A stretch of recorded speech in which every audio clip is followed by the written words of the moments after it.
Bermuda bus stand हेब आंतरराज्य bus stand बा आईएसबीटी से सजे हेब नूतन रूप में एने राज्य सरकार पक्षर नक्शा कराई कार्य को आगु को आगे नि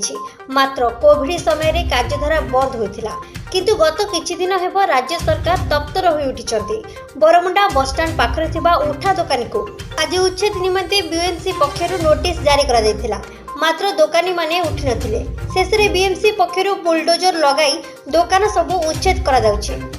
अन्य पक्षरे उठा दोकान माने एहाकू विरोध करछन्ती। आमे अनेक वर्ष हैला एठी रही परिवार पोषण करूछु कुआडे जीवु बोली पालटा प्रश्न बीएमसी कर्मचारी को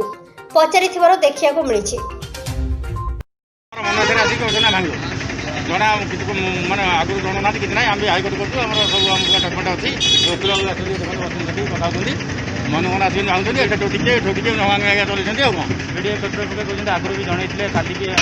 काली हठात जन कौन हम काली हठात जन पिला धरिक जो थे बाहरी गले ना से पिला छक पलैगले कहना ये सब मन इच्छा कम चलते कौन कर 60 वर्ष देखल बापा जंगल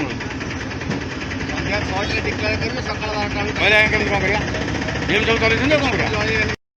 ब्यूरो रिपोर्ट चिल्का न्यूज।